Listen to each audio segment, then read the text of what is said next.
Hi everyone, thank you for joining us. My name is Daniel Mika and this is fourth episode of Omdena Stories. So thank you for joining us. Please join us on Twitch TV/Omdena. Here we talk together and we chat about with you about questions that you have about the challenge, and you can learn here more. So please join us on Twitch TV/Omdena. We will be discussing today Omdena Local Chapter Challenge organized by Local Chapter in Singapore that was focused on using NLP to understand COVID-19 impact on mental health. And I think this topic will be very interesting for you. So thank you very much for joining today. We will be starting soon. We wait a few more minutes for people to join, and we will be today starting to talk about this particular challenge. We will be joined by local chapter leaders of Omdena Local Chapter in Singapore. But before that happened, I would like to introduce myself a bit more. My name is Daniel Mika. I am the host for Omdena Stories series, and I'm also a co-founder and CTO of fashion tech startup Get Dressed. And if you're curious about that, you can chat me on chat also about that, and I am happy to tell more about this particular topic after the stream. And few more maybe words about Omdena Stories series. So Omdena Stories series is a series of broadcasts where we try to showcase specific challenges organized by Omdena that had impact on certain communities or problems, so that people can see how they can also work on as a collaborators on the project, maybe on Omdena project or any other project really that use machine learning and data science to have impact in the world.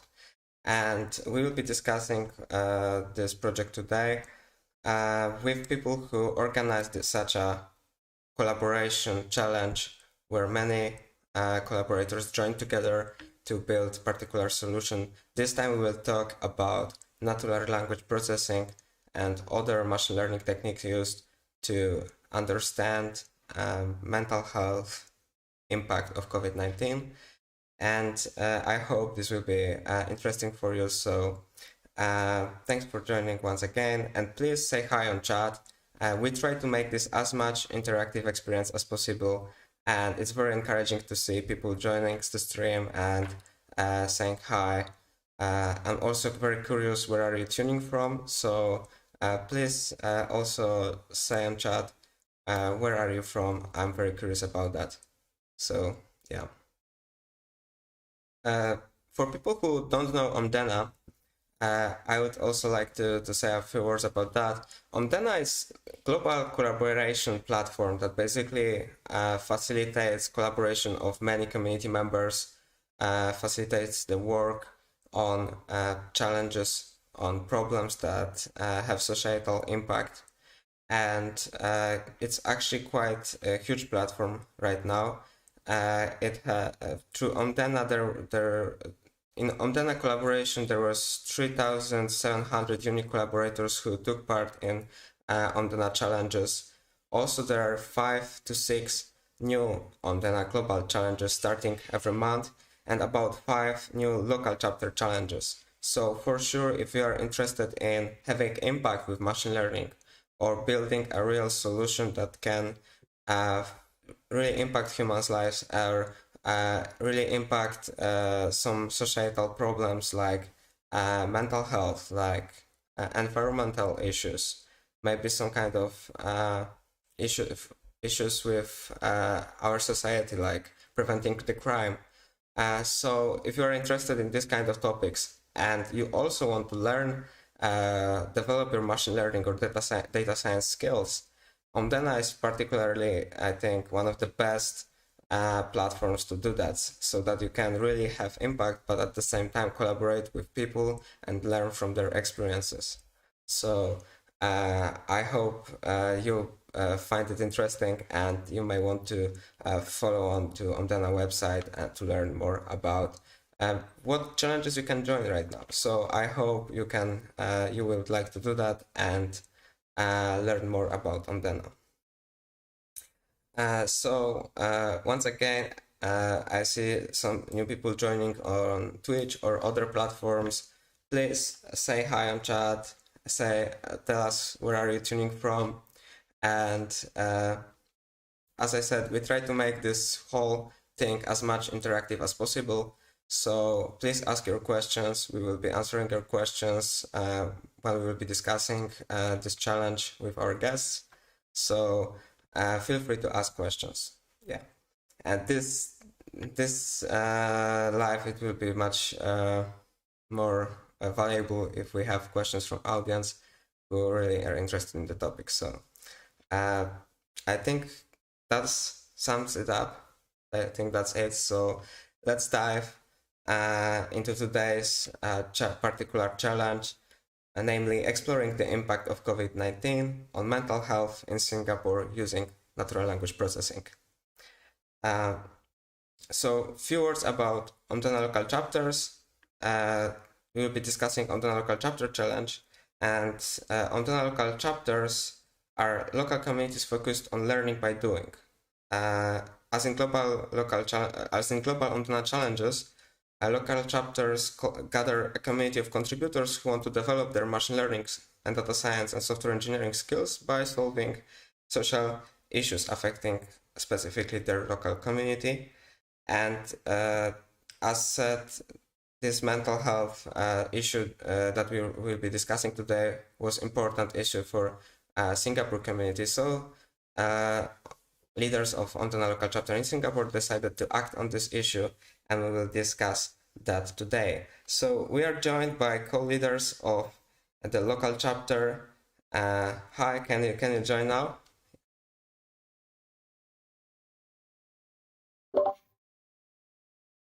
Yeah, hi. Thank you for joining. We are joined by Hello. We are joined by Sky and Qing, and thank you for joining our stream today. Let's maybe start with you introducing yourself for viewers who don't know you yet, and we will go from that. Okay, I'll start first. So, hi everyone, I'm Qing, and I'm one of the co-leads of the Singapore Omdena Local Chapter. Outside of Omdena, I'm a machine learning engineer at a food delivery company. If you've heard of it, it's called Food Panda. And I also graduated a few years back from business analytics at the National University of Singapore. So my Omdena journey started last year as a collaborator in a project with Save the Children. So yeah, that's a little bit about me. Thank you. And Sky, about what we can learn about you?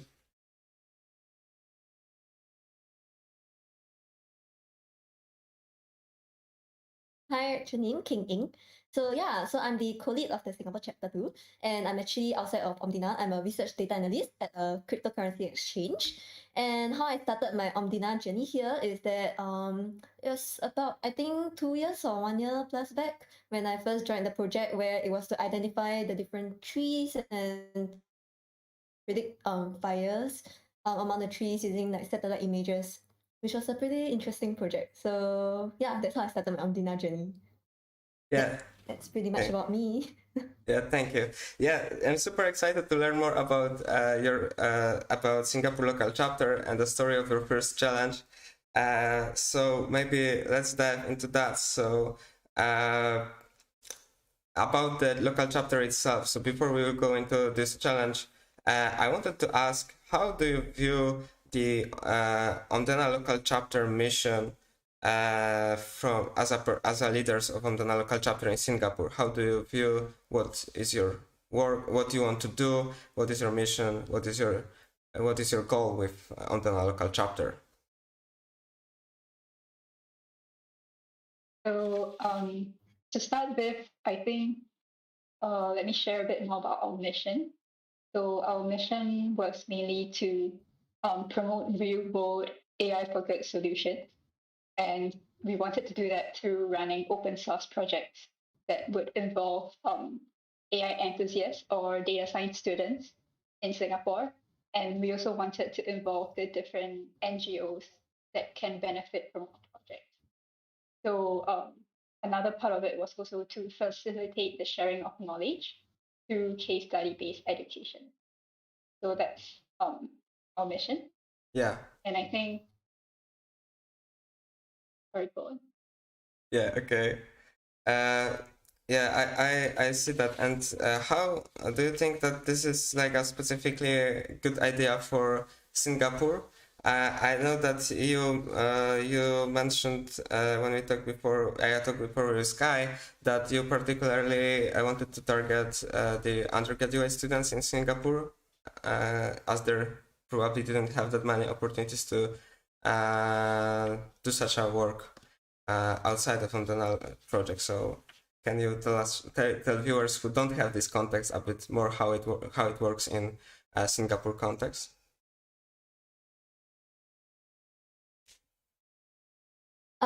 Okay, so basically, for the Singapore context, right, is that currently Wen-Xin and I felt that there wasn't any much community currently that is really promoting AI for good in Singapore. That's why we decided to go ahead and try to volunteer for this like Omdena Local Chapter. Yeah, because we wanted to build a AI for good community here to actually bridge the gap between the NGOs in Singapore as well as data science and analytics, because they are the ones who tend to not understand data as well as us, right? So yeah, so we wanted also to use this opportunity to give other data science practitioners to actually volunteer their skills for social good. Cool. Yeah, that seems like a great fit for collaboration and great recognition of this kind of, I would say, some organization that can really benefit from collaboration with specifically with Omdena local chapters. That's cool. So maybe let's talk about why you decided to start the Omdena local chapter. We touched a lot about seeing this gap between the NGOs and using data science and data science community. Is there something more that you wanted to mention about why you decided personally to work on the local chapter? I think Guy and I have different stories to tell about this. So for me, I think it started when I was looking for a data science for good community to join and participate in. But in Singapore, that is really difficult to find. So during my research, that's how I found out about Omdena, and that's why I participated in my first Omdena challenge. So a few months later, I think Omdena said that they were looking to start local chapters. And for me, I thought that was a great idea because there's a gap in Singapore where NGOs are not very data empowered. So initially, I wanted to wait for someone else to step up to lead the chapter, but then I think after a while, I figured that there aren't that many Singaporean collaborators on Omdena anyway. So that's when I decided to step up and give it a shot. Sky, how about you? The funny story is that I was actually waiting for someone to step up also to be the local chapter lead. So when Wen-Xin actually reached out to me, I decided to ask her if I could co-lead with her with regards to this for the Omdena local chapter. So my reasoning is a bit kind of similar with her, but also because why I really wanted to co-lead this also is because I thought that it was a really good opportunity to help the NGOs out in Singapore. So yeah, I decided to join. That's why we decided to start Omdena local chapter. I see. Yeah, definitely. This is a good motivation to basically pursue this kind of initiative, and I think for me, my own motivation when I was joining the first Omdena challenge as a collaborator and machine learning engineer, there was I would say quite similar motivation to join such a community where there is there is really a collaboration on the project, and you can really build something together. And it's great that you, as leaders of the local chapter, are building such a community in Singapore. So I wish you best of luck in this, I think, difficult but very rewarding endeavor. And yeah, but let's maybe talk about the first challenge that you organized. You decided to focus on mental health issue that you recognized was that mental health was quite impacted because of the pandemic and COVID-19. And can you explain a bit more the context that is relevant for the issue? Why did you choose to work on mental health? Okay, I'll take this question. So basically, why we decided to work on mental health is, so initially what Wen Xing and I did was that we listed out a couple of social issues that are currently happening in Singapore. And after doing a bit of like research and etc., we decided that to go ahead with mental health because it stood out the most, because we were seeing a lot of articles about how there's increase in mental health issues in Singapore due to the COVID-19, the pandemic situation as of now. So that's why we decided to go ahead with this as our problem statement for our first challenge. Yeah, and also we also felt that upon researching a bit here and there, we also felt that so yeah. Yeah, thank you for sharing that. Yeah, so that's a problem to solve, and what is like a main question I always like to ask people who organize this kind of local challenges for as a Omdena local chapter leaders is how hard it was to find people who wanted to join the challenge. Was it difficult? Was it easy? How was this experience for you as us people who come in? We have this challenge to solve. We have this platform to do that. There is this idea of Omdena Local Chapter. You probably don't know Omdena, you don't know Omdena Local Chapter, but please come join us. Let's build something together. How hard was it to convince people to join? Yeah, I think you mentioned something that many people struggle with. For us, I think finding signups wasn't the key issue, because we reached out mainly to university interest group, and the undergrad students are very willing to learn, even if they have not even heard of Omdena before. So um, in fact, like we had so many signups that we were kind of scared at first when we saw the number of signups. We were not How really many ready viewers? to like manage such a huge number of collaborators. How many sign up it was Yeah, it at was the beginning? actually, Yeah. sorry, briefly. How many sign-ups it was at the beginning? That was scary a number. I think Yeah. we got about 90 plus sign-ups. So that's quite a number, and it's a lot more than we expected. I think, if I'm not wrong, we set a target of like 30 sign-ups. So when it passed like 50 even, we were like, oh no, like, what do we do? So I think it was quite heartwarming that a lot of people were interested in learning more and trying to put their skills to good use. I see. And yeah, so you mentioned that this part wasn't that difficult. And that's actually what I often hear from leaders, that surprisingly for them and from also our viewers, for me it's not that surprising after hearing that for the time in a row, but finding people to join at first is not that difficult, but what is difficult is organizing the work and keeping everyone active on the challenge. Yeah.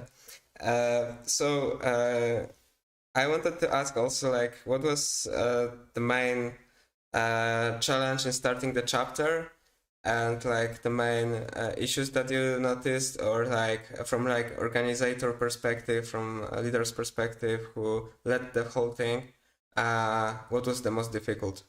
about organizing this challenge?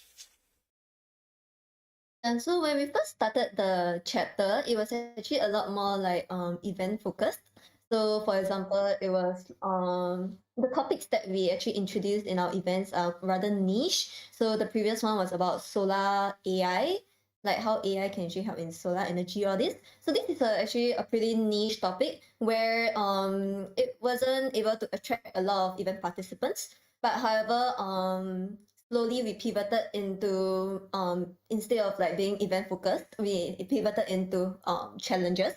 So yeah, so we just had our first chapter challenge. And I think the main challenge for it is mainly how we are unable to actually keep the active collaborators.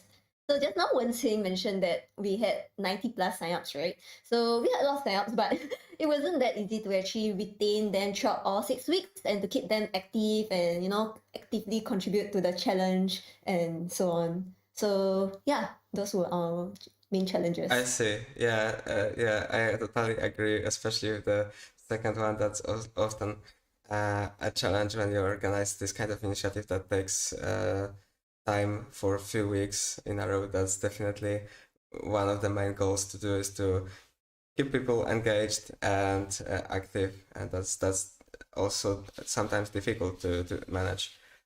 So for anyone who is on the stream, if you have any questions to more about specifically local chapter or experience of our guests with organizing the whole thing, please ask your questions on chat, and we're happy to answer any questions. So yeah.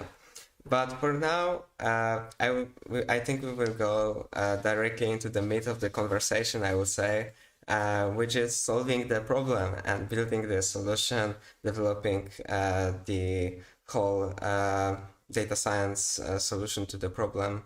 And what I love to ask is, what was like when you started? What was the first moments of collaboration? And first moments when you just go into the Slack, or yeah, and just start working, like first ideas. Can you walk us through this?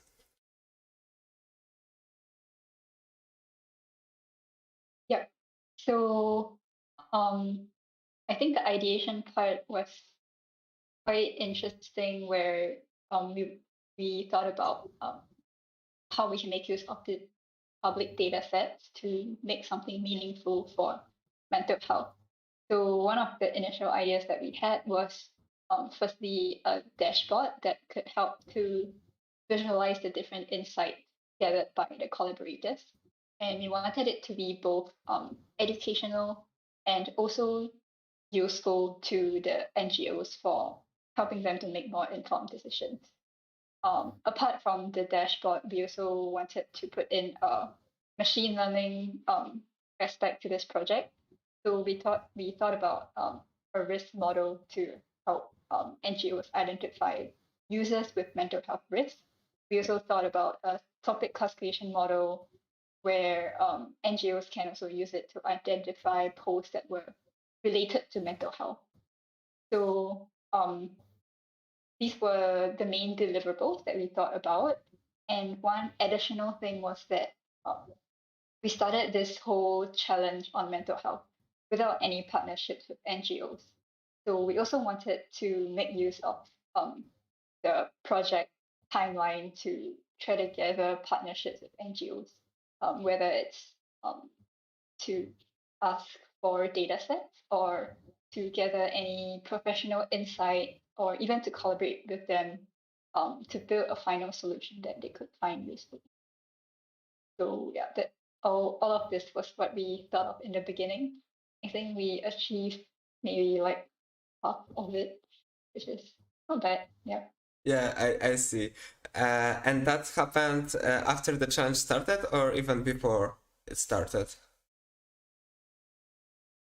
I think this was all before the challenge started. So um we put up a pretty detailed document on what we wanted them to work on during the project week by week, so that at least there's some structure to the project. I see. Yeah. That's also useful for sure when you try to organize the work of many people on the same project for 6 weeks.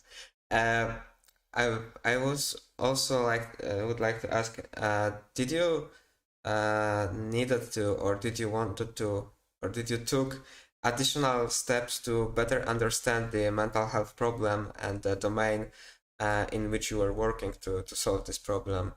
What was there any additional steps that you took in that direction? Prior to deciding on the challenge and after we decided on the problem statement, we actually drove deeper into this problem statement about mental health to see if, firstly, are there sufficient data sources online with regards to this? And secondly, is there any similar projects that we could learn from, like what are different steps and etc.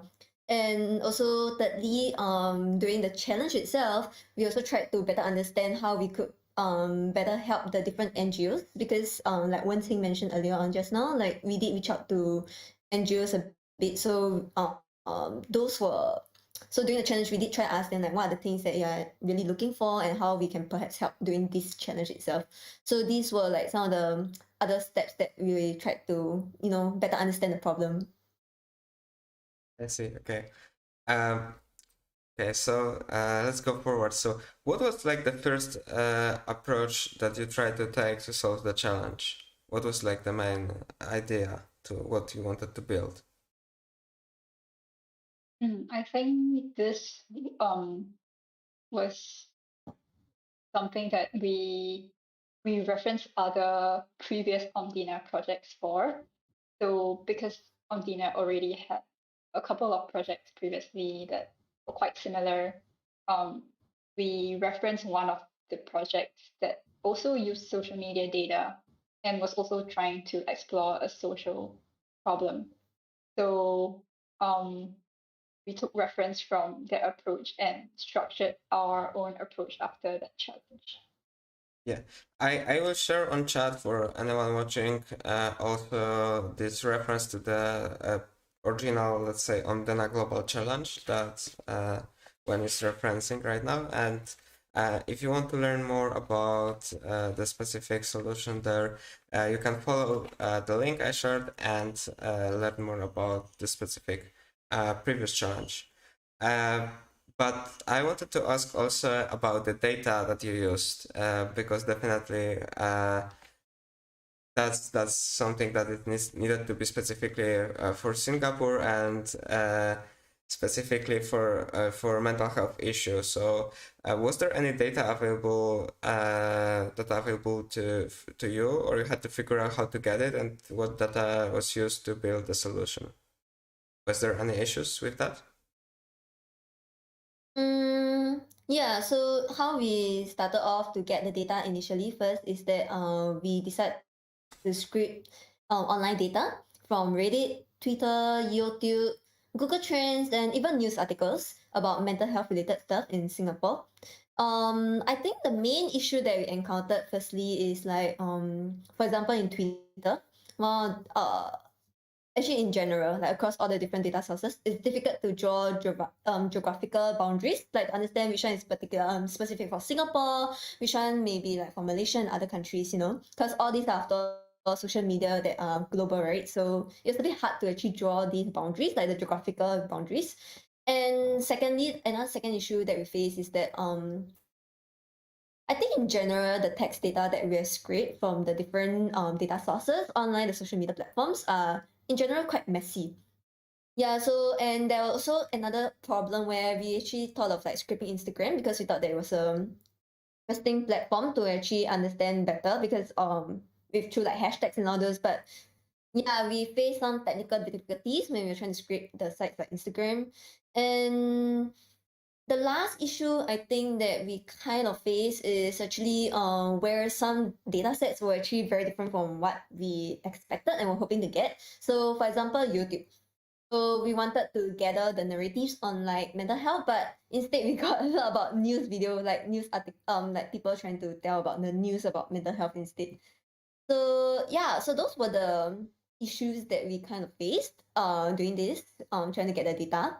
And in terms of the improvement or what we did to actually improve the data being used is that we did like keyword filtering to actually increase the relevance for it. And we also actually tried to combine the data sets, for example, YouTube and news article, that we can, perhaps see any correlation or trends and trying to get more use out of them by combining these two data sets. And lastly, we also tried all the standard NLP kind of like text cleaning strategies. So yeah, natural language processing is NLP. Yeah. Just to add on. Yeah.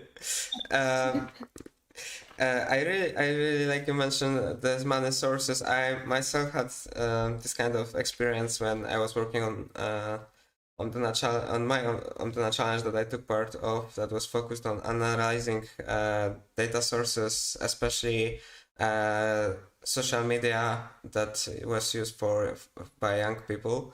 Working with such data is often difficult due to how the sampling works, how the geographic location is.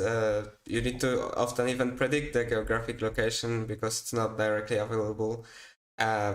Was there like a particular solution that you choose to implement to better understand these geographic boundaries of the data?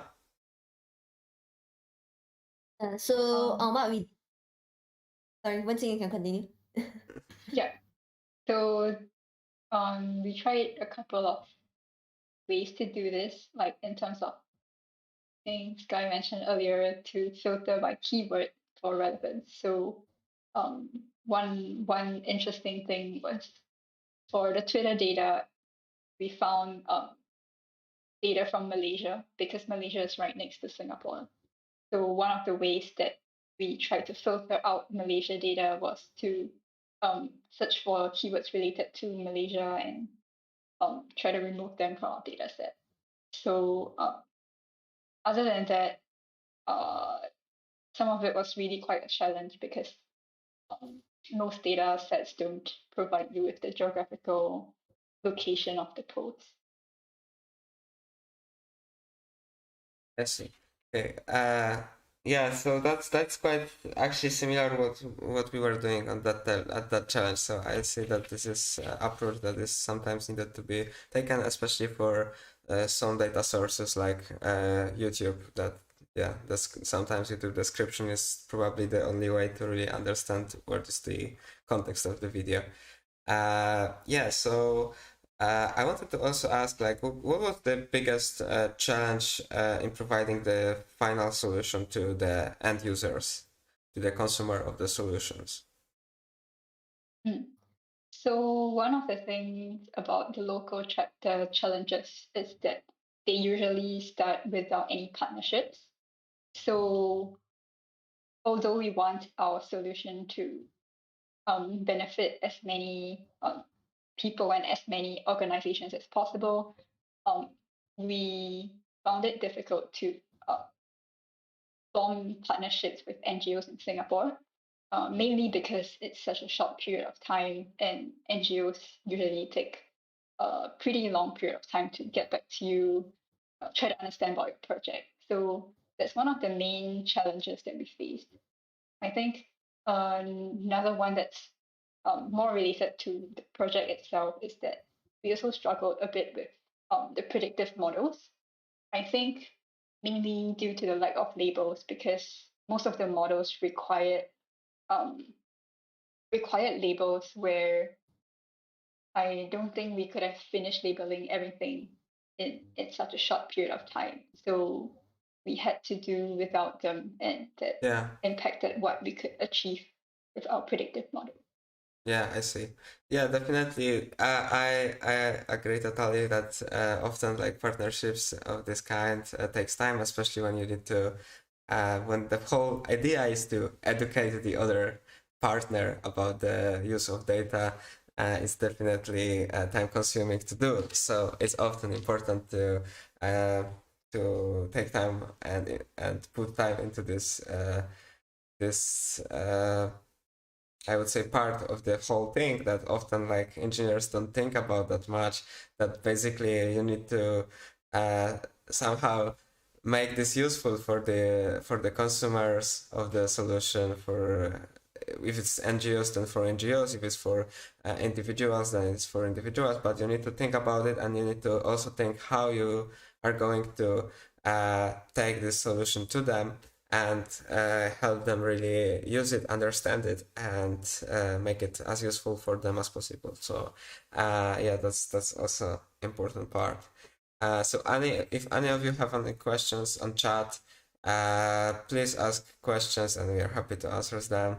And yeah, we will go forward. I was also going to ask like about modeling assumptions that you took in the challenge, or basically like key assumptions also that you took to implement the solution and for this particular challenge.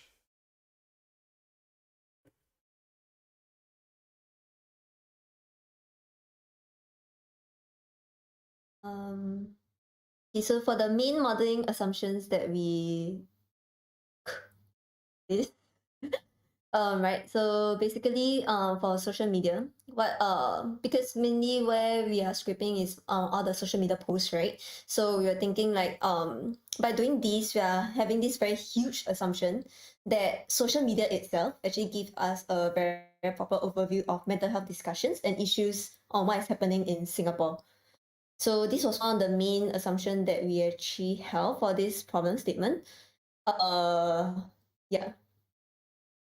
Maybe Wen can add on to this. Yeah, I would even in the between add that yeah, this assumption is really key because it's also quite obvious for the results that you need to account for, which is that not every age group use the social media in similar way.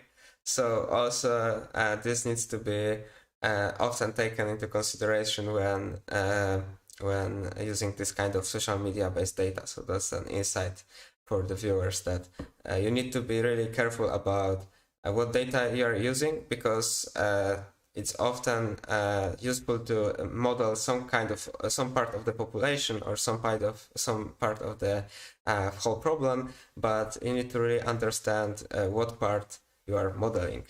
But when you can continue. Sorry for introducing that, but I thought it's really key to dive deep down on this particular thing. Yeah. Yeah, I think you're very right about it, and you brought up a very good point. And this assumption actually also impacts the models that we build.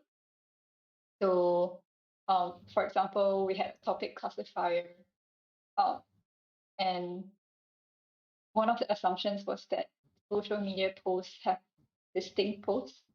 The reason why is because when we try to classify posts into topics, we kind of think that, oh, one post is related to, let's say, depression, another post is related to anxiety. But in actual fact, when people write things online, they don't really care about the topic of their post. They could write about like 10 different topics all in one paragraph.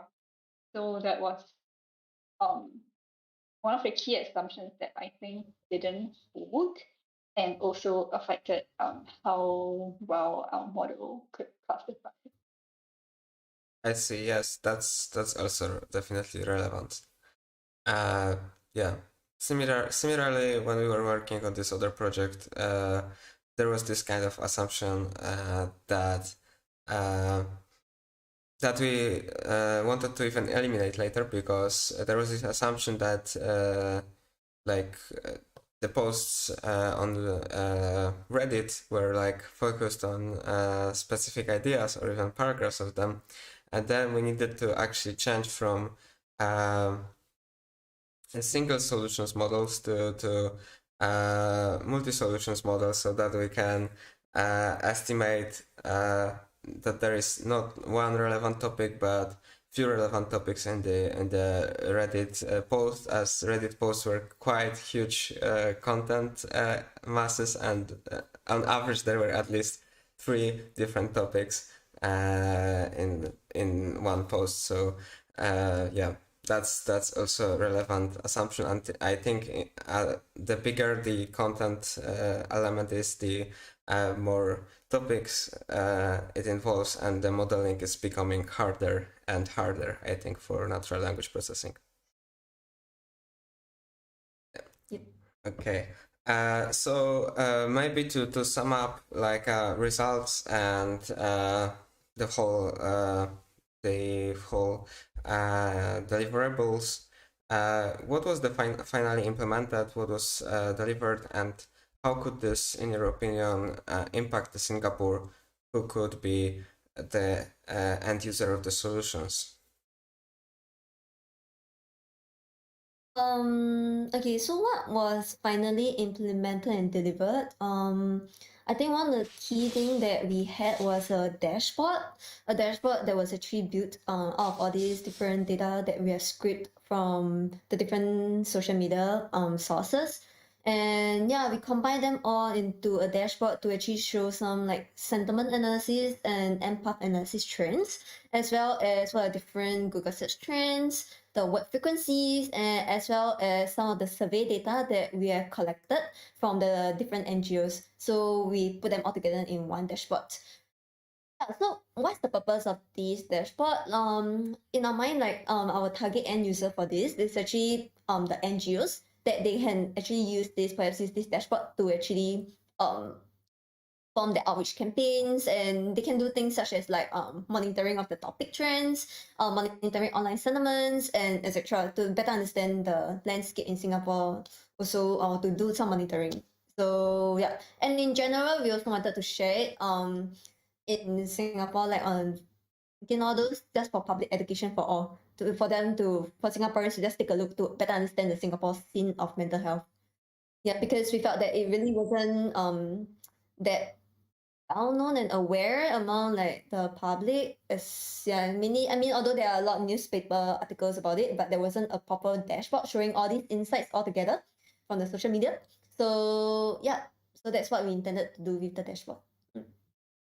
Yeah, so let's maybe showcase it. I have it open here, so I will share my browser. And yeah, this is the Omdena website and Omdena Local Chapter in Singapore project.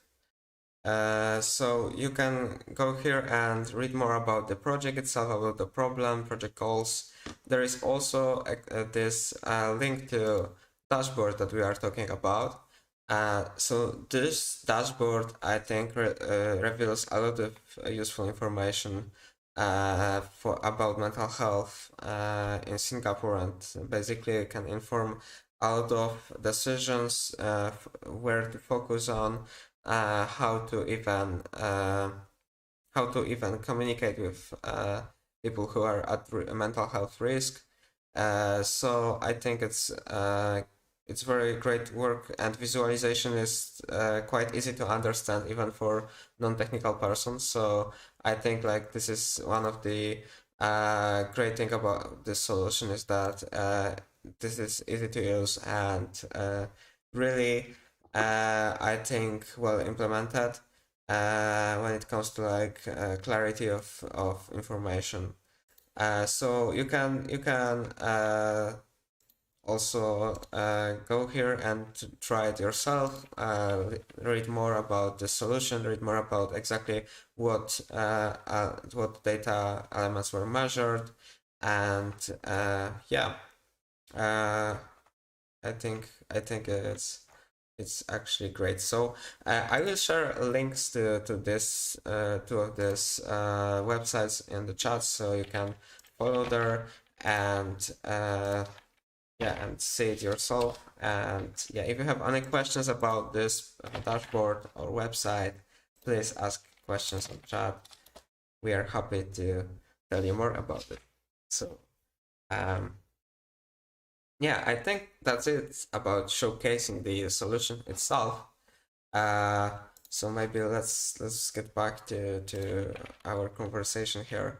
And so yes, summing up this whole process, I think was quite huge.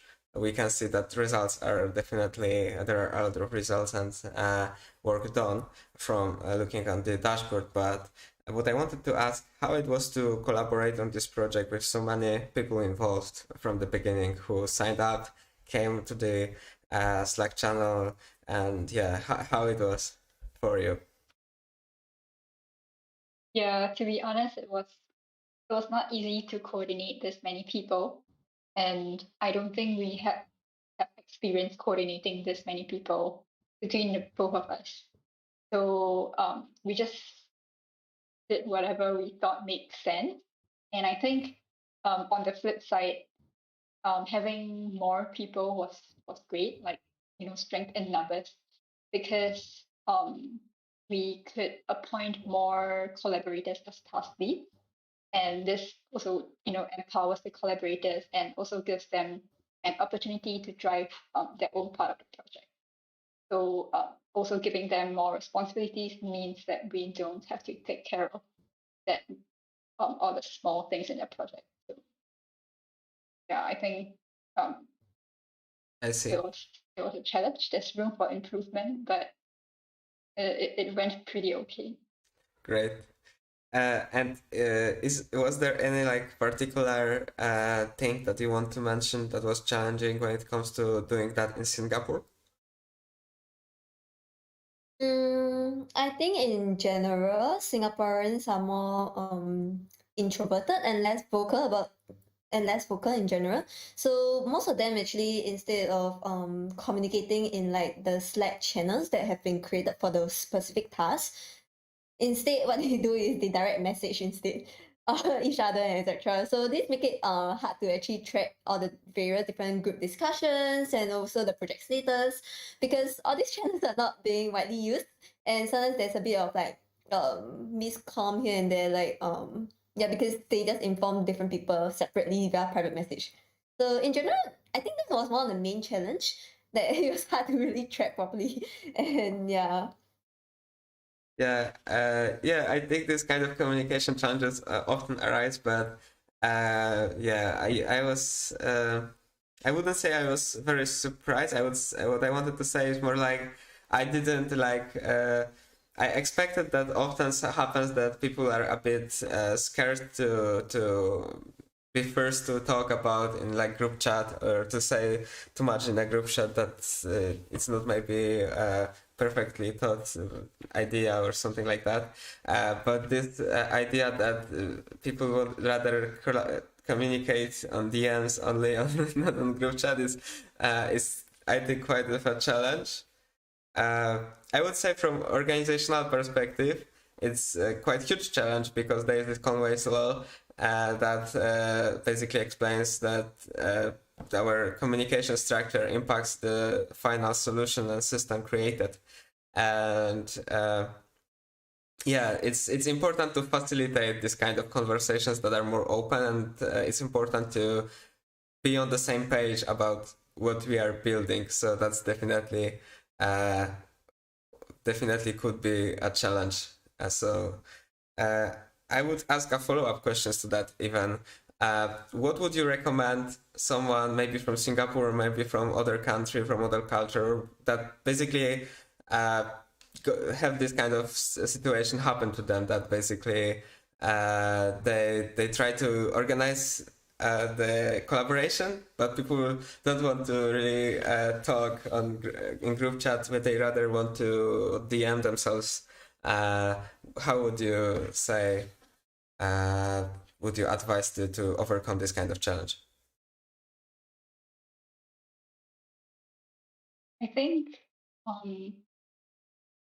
for me, I don't find it a huge problem. So I think everyone has their own preferred method of communication. Some people are more comfortable with like direct messaging. Some people are more comfortable typing on an entire group. So I think I wouldn't like force people to do something over something else. But then maybe we can put it across in a way that if you communicate more on public channels, then people can learn more. So if you put a message across that way, then maybe it will convince some people to go to the public channels. But I can still see a lot of people preferring direct message. So maybe for collaborators like these, we might have to ask the task leads to talk to them so that they know what they're doing, or maybe we have to step in. I see. Okay, that's also relevant advice. So thank you for sharing that. I also wanted to ask, was there like a particular moment that you remember very strongly that you really liked from the challenge that you want to share? Any of you? Yeah, so I think for us, the final dashboard was one of the most satisfying moments of the challenge because it actually went through a lot of variations and a lot of like collecting of feedback from us, telling them what can be improved. So the first version of the dashboard was actually really um, far from the final dashboard. There was a lot of room for improvement.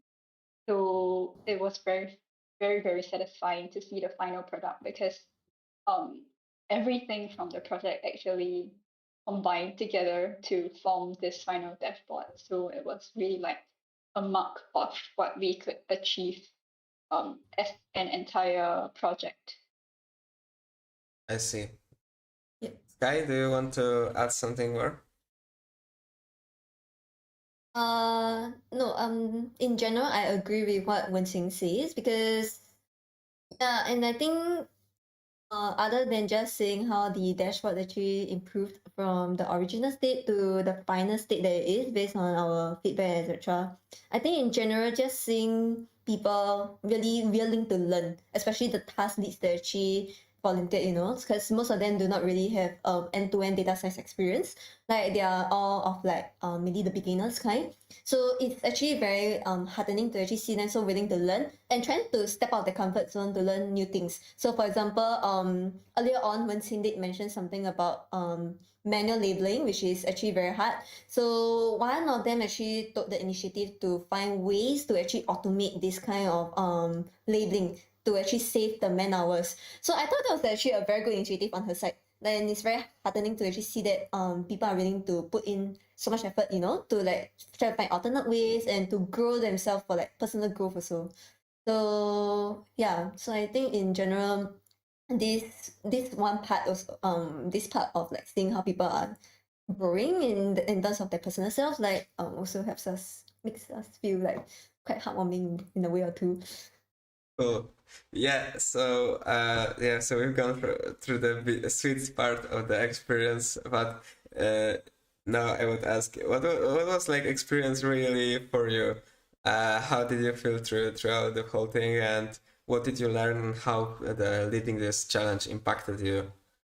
Thoughts, your thoughts about the whole experience, please. To be honest, it was a lot more difficult than I thought it would be. So I don't know why I assumed that because we have more collaborators, then the project will just run itself. Everyone will have their own ideas and everyone will work together well. So yeah, it was not the case, and um, I think one of the things that affected my expectations was also because of my experience in my first Omdena project. So I kind of thought it would be exactly the same, but I think with every project, the group of people is different. So I think every project is really different from each other. Yeah. So it was a pretty good learning experience though. Okay, would you say would you do it again or not? That's my question. Yeah, Do it again. Okay. Sorry, continue. Yeah, I just wanted to ask when if you would want to do it again or rather not, or would you pass on it? How would if you would knew at the beginning that it will be that much harder than you expected? I would do it again if there's a question. Um, yeah, maybe I would do it better, plan for it more. Yeah. Definitely the experience makes the next experience a lot easier, I think. Sky, Mm. how was your experience? How it was for you? I generally agree with what Wen-Xing has mentioned. It's a bit more difficult and challenging than we have imagined because there were less active collaborators than we have hoped in this project. But it's okay. We also learned a lot from this thing, like to better understand how Singaporeans themselves work like in all these kind of collaborative projects. Yeah, and I think in general pretty sure one thing will agree with me that we will definitely want to do this again. Just that we are also more better prepared for our next challenge after all these learnings from the current first one, from the first one that just ended not long ago. So yeah. Cool, cool. So I know that you are not planning the next challenge yet, but do you want to what if you would be working on next project? What would it be about, or do you have some ideas? Maybe some kind of insight for viewers. What you plan to work on, or maybe ideas that you are interested in. So basically, we have yet to think of a second idea on the second challenge problem statement as of now yet. But it's definitely going to be something around like what the NGOs are actually interested. So we wanted to actually do a follow up from our first challenge. So after we have actually made a few partnerships with a few of the different NGOs, we are actually going to send them our project materials from the first challenge, like the dashboard and articles that have been written by our fellow collaborators. And then after that, we would like to see if they show any interest in all these deliverables. And if yes, we could actually set up our second challenge for it, like in continuation to this first challenge.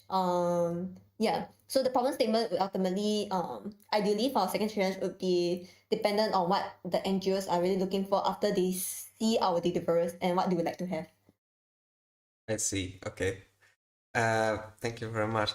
And do you have any advice for others who might be interested in starting the Omdena Local Chapter as a leaders, who might be interested in organizing this kind of challenge? Do you have any advice that you would like to share?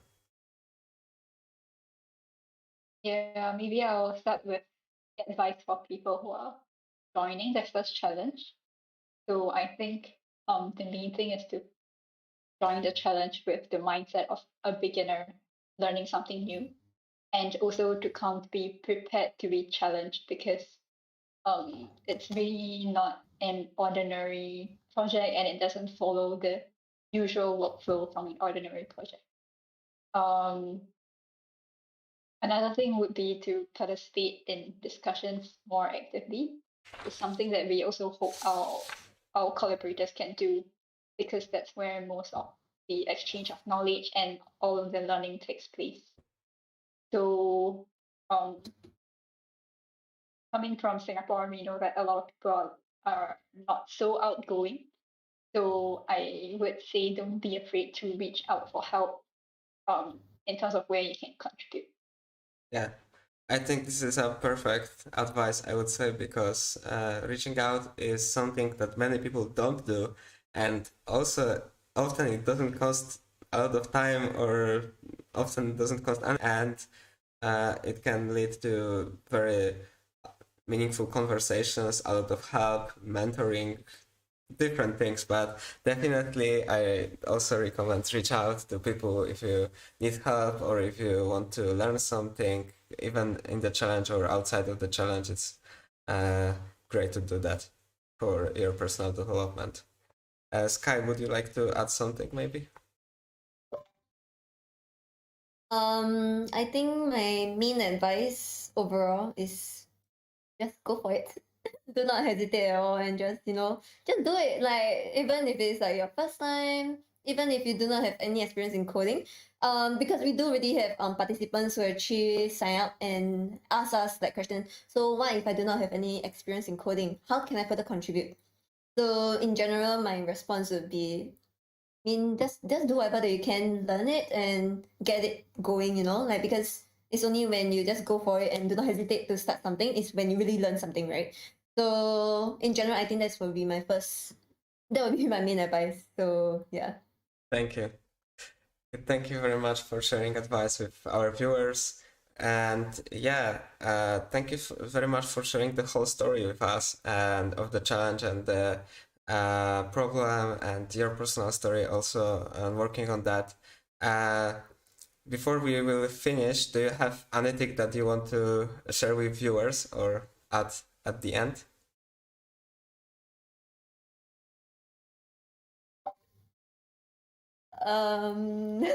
How you can I think also say how did you like to be on the stream? That's also a valid question. do join our Singapore Omdena challenge.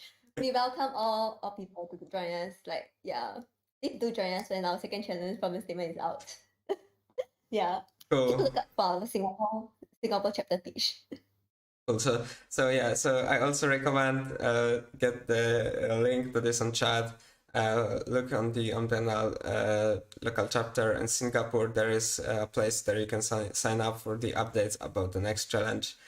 So you can do that, and that's also quite good step to take if you want to develop or even start as a future data scientist, future machine learning engineer, or if you are just interested in learning this kind of stuff about data and having impact. So recommend that. Okay, so if there isn't anything to add, I will also share once again on the chat contact details to our guests. So if any of you watching want to reach out to them and ask more questions after the stream, you can do that through their LinkedIn. It's available on chat. So thank you very much for watching today. I hope it was as interesting as it was for me. And thank you for joining today. Yeah. Yeah. Thank you. Thank you for having us here. Bye. Thank you. Bye. Bye. Bye. Bye.